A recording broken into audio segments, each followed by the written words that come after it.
Before we begin, I just want to say that this video discusses a real and ongoing criminal case. My intention is never to cause harm or spread misinformation, but to discuss publicly available information with care and awareness.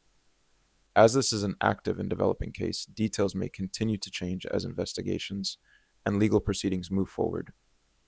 Please remember that allegations and accusations are not the same as a conviction, and everyone is entitled to due process. If this case feels like it may be too much for you, please feel free to click away and take care of yourself first. For those of you still here, thank you for being here. And with that said, let's begin. One name suddenly started appearing everywhere, across social media, across headlines, and across the internet. People wanted answers. Who was he? What happened? And how did his name become one of the most talked about stories online? As details began to emerge, the case quickly sparked debate, questions, and worldwide attention. This is the story of Luigi Mangione. Luigi Nicholas Mangione was born on the 6th of May, 1998, making him a Tauris, and he was born in Towson, Maryland, to Kathleen and Louis Mangione, a Baltimore area couple of Italian descent. Luigi has two older sisters. His paternal grandfather, Nicholas Mangione, was a successful Baltimore businessman, with 10 children and 37 grandchildren, one of his grandchildren being Nino Mangione, a member of the Maryland House of Delegates. Luigi attended Gilman School, an all-boys private secondary school in Baltimore, where he participated in sports such as soccer, track, cross-country, and wrestling. He developed an interest in video games and video games development, teaching himself how to code and co-founding an iOS game development company, Uproar Studios. Luigi graduated as the valedictorian of his class in 2016. His valedictorian speech focused on praising his classmates' achievements, expressing gratitude to teachers and faculty, and thanking parents in attendance for sending him and his classmates to Gilman School, which was far from a small financial investment. He did not speak about himself. At the age of 13, Luigi had discussed getting Lyme disease, and he was experiencing brain fog since high school. Luigi also suffered from irritable bowel syndrome and visual snow. Luigi also stated that he suffers from spondylolisthesis. In 2016, Luigi founded Upgrade, University of Pennsylvania Game Research and Development Environment, the university's first game development club, which aimed to connect artists, programmers, and creatives passionate about video games. The club grew to include about 60 members and remained active as of January 2026. While an undergraduate student, Luigi completed a robotics research internship at the Whiting School of Engineering at Johns Hopkins University and was a user interface programming intern with Firaxis Games between May 2016 and August 2017, where he worked on the video game Civilization VI. In 2019, during the summer, Luigi served as a counselor for Stanford University's Artificial Intelligence Pre-Collegiate High School Studies program in California. In 2020, Luigi attended the University of Pennsylvania, where he graduated cum laude with a Bachelor of Science in Engineering in Computer Engineering and a Master of Science in Engineering in Computer and Information Science. His undergraduate studies included a minor in mathematics, and his graduate curriculum concentrated on artificial intelligence. In November 2020, Luigi began working remotely as a data engineer for TrueCar. Luigi left his job at the end of February 2023, sharing with a former classmate that data engineering paid super well, but was mind-numbingly boring, and that he wanted to spend more time reading and doing yoga. Luigi has held dual American and Italian citizenship since 2008. After graduation, Luigi moved to Hawaii and resided at Surf Break, a co-living space in Honolulu from January to June 2022. An avid reader, he co-founded a book club at Surf Break in 2023. The book club ended when Luigi left Hawaii later that year. In February 2024, Luigi told a friend that he was going backpacking for a while and did a solo trip through East and Southeast Asia, visiting Japan, Thailand, and other countries.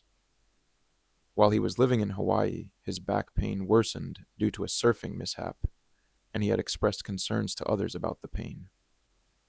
He underwent spinal fusion surgery in July 2023 and wrote on social media that the surgery went well. In June 2024, Luigi stopped posting on social media.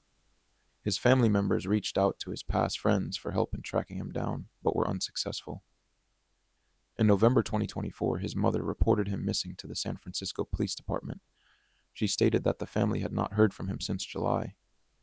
She contacted the San Francisco Police Department because she believed he was living in San Francisco and still worked for TrueCar, which had an office there. On 4th December 2024, Brian Thompson, CEO of the American health insurance company United Healthcare, was shot and killed in Midtown Manhattan. The shooting occurred early in the morning outside an entrance to the New York Hilton Midtown Hotel and was captured on video. Brian was shot in the leg and the back. The suspect, initially described as a white man wearing a mask, fled the scene. The gunman had come to New York via a bus from Atlanta. The words delay, deny, and depose were written on the spent cases and an ejected cartridge. The three words are similar to delay, deny, defend, a well-known phrase in the insurance industry, alluding to insurance companies' efforts to avoid paying claims. The suspect was seen at a bus terminal after the killing. In a Central Park wooded area, New York police discovered a backpack, which supposedly the gunman had disposed of, that contained Monopoly money and a Tommy Hilfiger jacket. After a 5-day nationwide manhunt, local police arrested Luigi at a McDonald's restaurant on December 9th, 2024.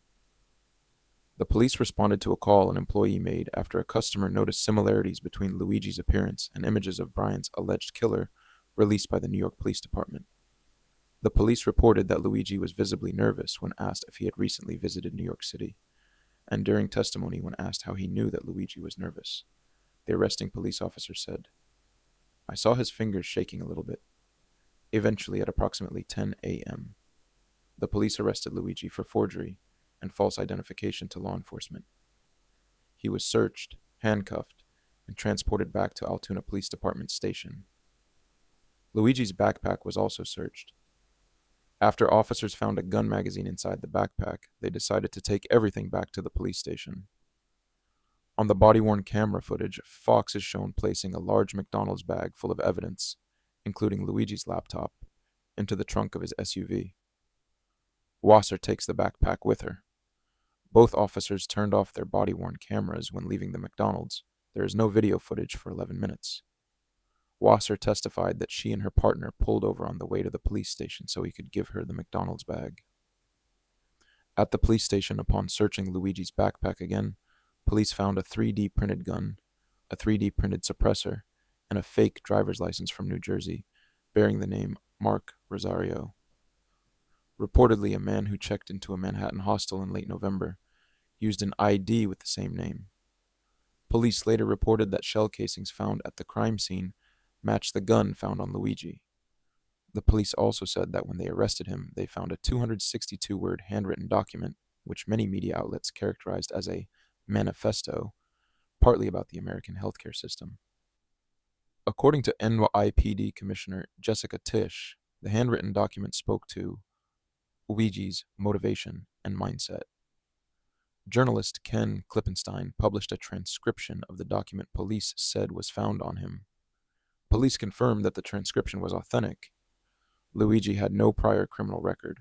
The legality of the search of Luigi's backpack has been contested, and a motion to suppress the resulting evidence, including the handwritten document, has been made. After arresting Luigi at McDonald's for forgery and falsely identifying himself to the authorities, a police criminal complaint filed at 5:13 p.m.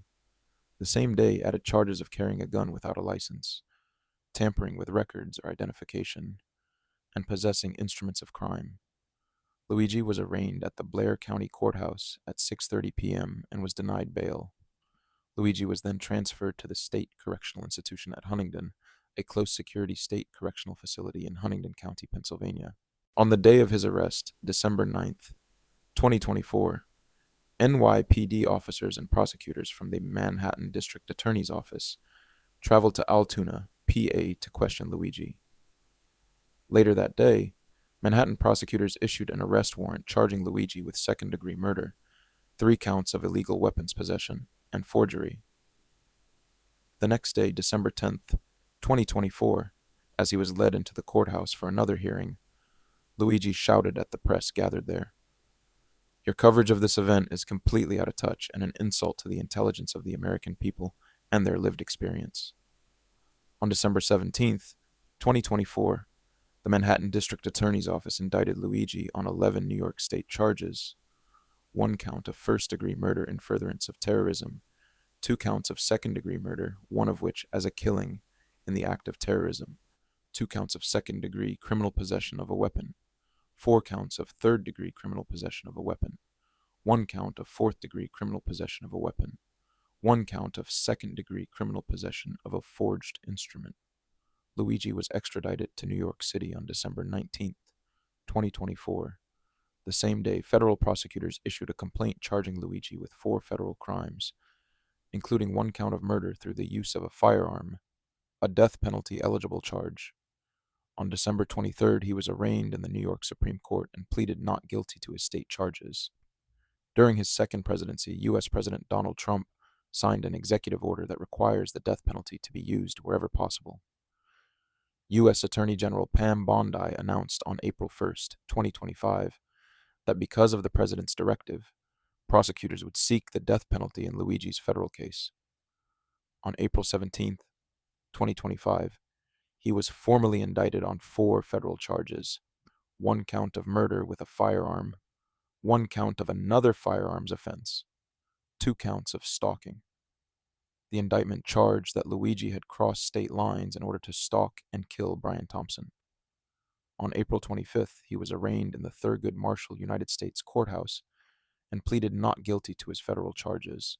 Luigi retained defense attorney Thomas Dickey for his Pennsylvania case. On December 13th, 2024, he retained Karen Friedman Agnifilo, a former prosecutor at the Manhattan District Attorney's Office and former legal analyst with CNN, as his defense attorney for the New York case. He later hired prison consultant Craig Rothfeld to assist with matters related to his incarceration. Luigi pleaded not guilty to all of the Pennsylvania and New York charges.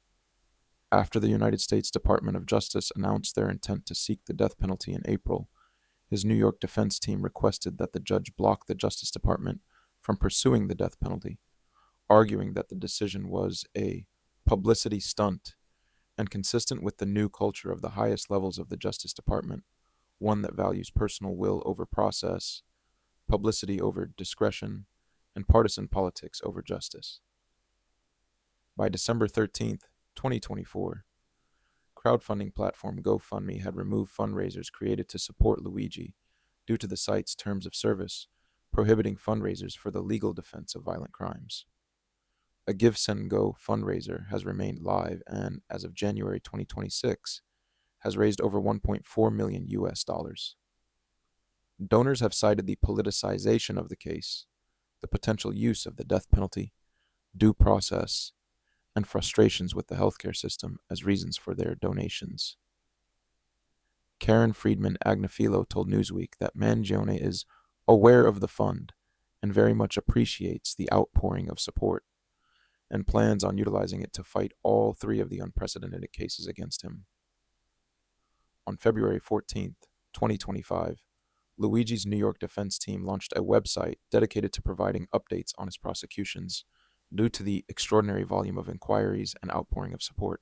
On September 16th, 2025, Judge Gregory Caro, presiding over the New York State case, dismissed 2 terrorism-related murder charges: first-degree murder in furtherance of terrorism and second-degree murder as a crime of terrorism, ruling that prosecutors presented no evidence to meet the legal threshold for acts intended to intimidate or coerce the public.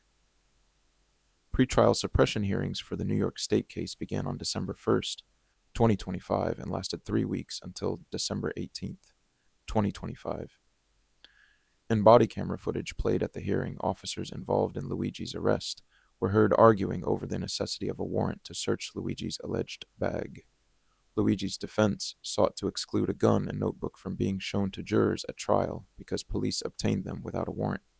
Judge Caro ruled on May 18th, 2026, that the evidence from the search of the backpack at the McDonald's should be suppressed, as it constituted an improper warrantless search. However, other pieces of evidence obtained at the Altoona police station including the alleged 3D printed gun, were allowed. Judge Caro tentatively scheduled the state trial to begin on September 8th, 2026. On January 30th, 2026, U.S. District Judge Margaret Garnett dismissed 2 federal charges: a death-eligible murder through the use of a firearm and a firearms offense, stating that they were legally incompatible with the 2 stalking charges. Luigi no longer faces the death penalty. Judge Garnett allowed evidence seized from Luigi's backpack at the time of his arrest to be used at trial. Jury questionnaires are scheduled to be given out to hundreds of potential federal case jurors as part of a jury screening process. The in-person voir dire is scheduled to begin on October 5th, 2026, with opening statements starting on October 26th. As of 2026, this case is still ongoing. Court proceedings and investigations are continuing, and more information may still emerge as the case develops further. And once this case finally reaches a verdict, I'll update you all. Until then, thank you for watching Into the Night Stories, and as always, stay safe out there.